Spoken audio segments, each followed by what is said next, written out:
I was waiting for you guys to go ahead and come on in so I could get started with you. It's gonna be a fun day today. We're gonna do something like a date night. I know a lot of people wonder about all these little fast meals that I'm doing, quick fixes, things like that. But today, what we're gonna do is a date special where you can make something cute for family, if you want your boyfriend or girlfriend or sugar mama, sugar daddy to come over. We're gonna do something fun that you can make for them. So what we're gonna do is start out with chopping some onion. You're probably sitting there wondering, what are we chopping onion for? What are we making? Today we're gonna make meatloaf. Now, I'm not gonna use a recipe off the internet. I'm gonna use something that I have Georgified and that I've used plenty of times that I like myself.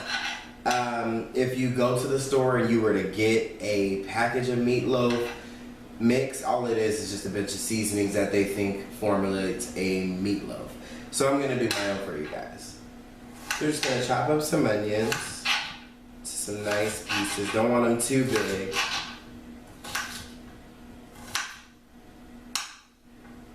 So we're gonna take our onions here. And I have some butter, just gonna sit in the pan. And along with that, just gonna take a salt and pepper mix and toss that in there as well. So we're gonna go ahead and take some potatoes today and just peel them out. We're gonna make some homemade mashed potatoes. Just gonna go ahead and take them, de-skin them. Now I got this de-skinner from the dollar store. You don't have to get anything fancy. Just gonna wanna take all the skin off the potato. Now some people like to leave the skin on there sometimes because they like loaded mashed potatoes and they like to have that extra taste. We're not gonna do that today. We're just gonna go ahead and de-skin all of it and get started on a potato. A lot of people like to use box mashed potatoes, but they don't have the same taste as when you use a real potato. So just gonna chop these up real fast. So now that we got them all complete, you're just gonna wanna take a fork, prick a hole through each potato on each side 2 times.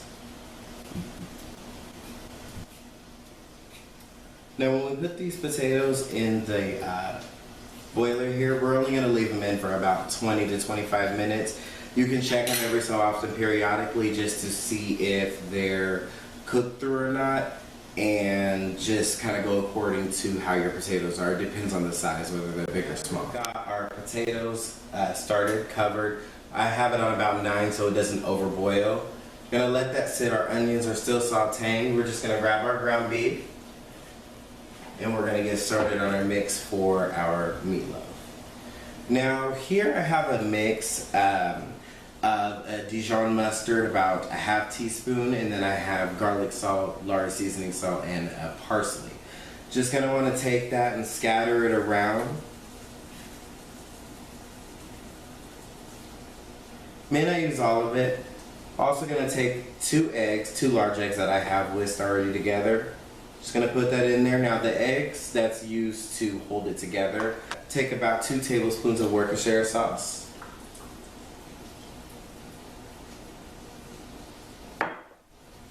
And then we're gonna take about 3 ounces of a 6-ounce can of tomato paste. Just gonna take that.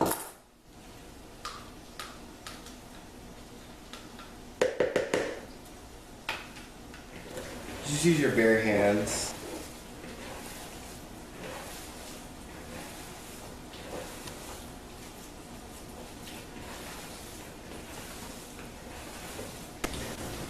Alright, so now that we've let our onions sit for a few minutes and let them get brown and everything, let's come over here and check on them. Looks like they look really, really good. Just gonna want to take that off the stove there.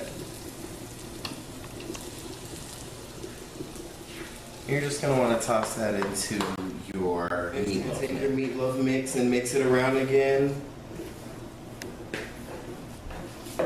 So as we're kneading our onions and butter mixed together, we're gonna take our crackers here.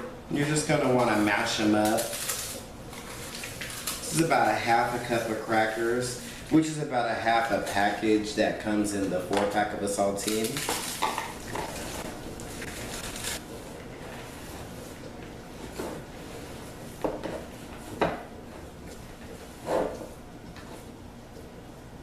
After you got that together, we're gonna grab about a 9-inch glass square or whatever form you would like. Just gonna want to form it.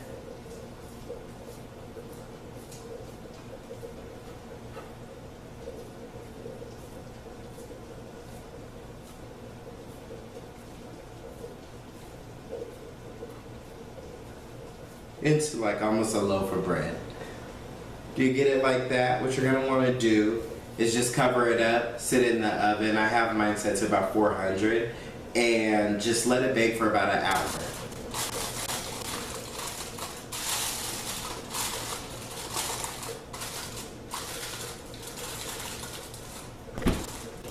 Now that we've got our meatloaf inside of the oven, we're gonna go ahead and start with our bacon wrapped asparagus here. We've already got them pre-washed, already cut the ends off. Generally when you get them, they're longer. Just chop them off at the end because they don't have a taste. They're rather big. It's take about 6 to 7. You're gonna wanna take your bacon and just wrap it around. Start from head all the way until it wraps around. Then you're just gonna continuously do that. Now what you're going to realize is when you're making these is that they're going to seem a little bit fancier than what they really are, but they're not. It's something really, really easy and it just looks cool when you wrap it with bacon. Makes you feel fancy, especially if you have a glass of wine or something.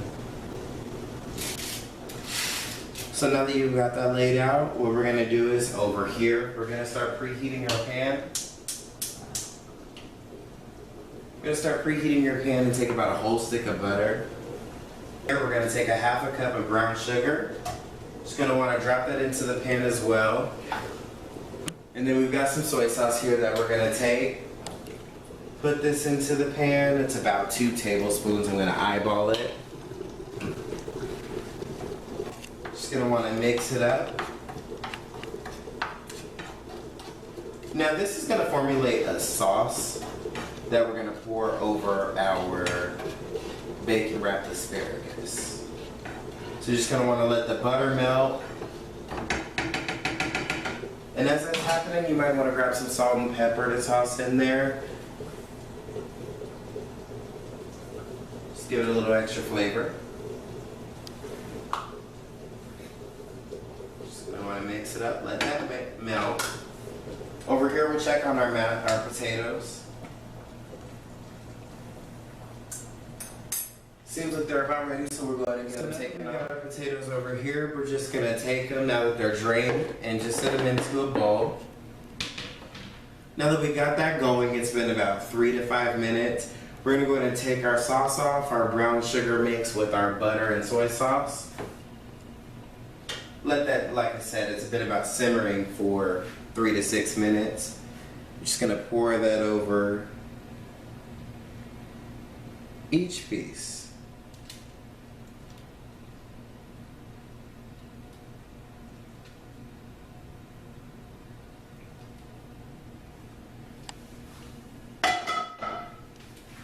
Now what you're going to do is take this and stick it in the oven and bake this uncovered for about 25 to 30 minutes, which works out perfect because it's already been about 15 minutes for our meatloaf. So we'll just stick this in there in the juices and let it go. Now we're ready to begin our mashed potatoes.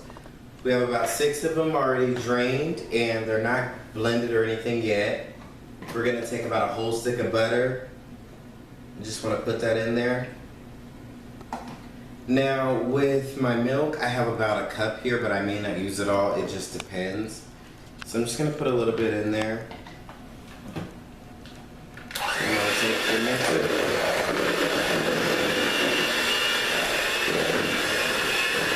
Now as you mix it up, it's going to start to thicken.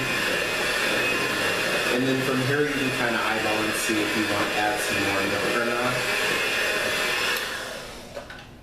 It's looking fairly whipped, but I'm just going to add a little bit more. So about a half a cup in total. And then here I have about a half a cup of some sour cream. Now, a lot of people are probably wondering what I'm doing with the sour cream and mashed potatoes, but this actually makes the mashed potatoes extremely creamy. So we're just gonna take that.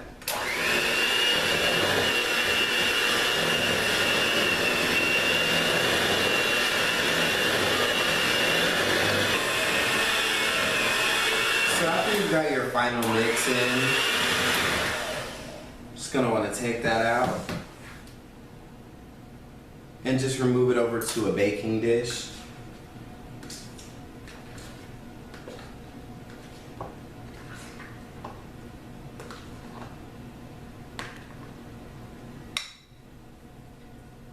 After you got that, just gonna smooth it out. And you can set this to the side, and at the last 10 minutes, when you're pulling the foil off of your meatloaf, you can just set this in the oven just to keep it warm and warmed up for you.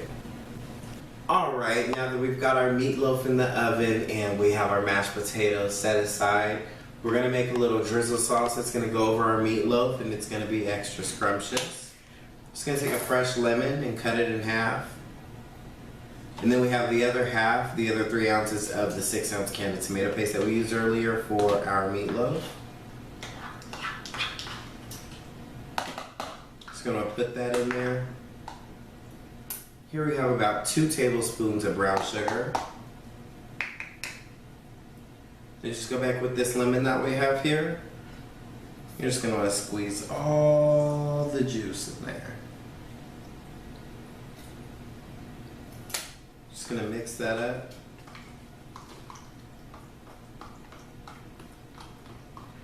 Then just gonna set that aside, and then we're gonna wait for our meatloaf to get slightly done. And when I take off the foil for the last 10 minutes, we'll go ahead and spread this across it.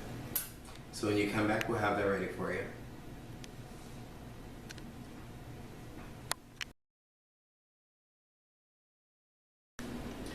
So now that we've let our meatloaf sit, we're gonna go ahead and pull it out. It's been about 45 minutes, which also was enough time for our bacon wrapped asparagus to cook. As you can see, it's got a nice crispy look to it, nice texture. We're gonna take out our meatloaf.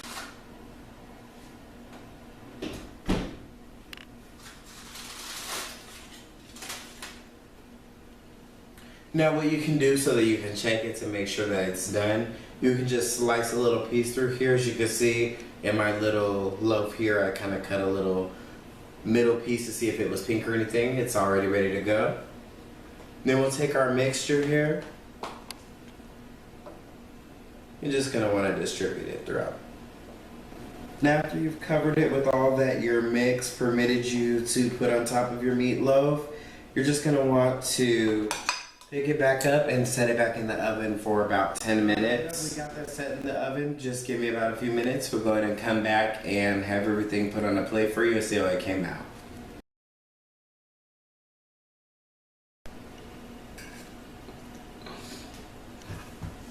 It seems like I always start without you guys, and I start eating and I don't get to tell you guys thank you for joining me. But we've got our meal complete and it's amazing. Now, I started without my date, low-key, but I just tasted it. So you guys have fun, and thank you for joining me on Sin City Chef Way episode 7, and have a great night.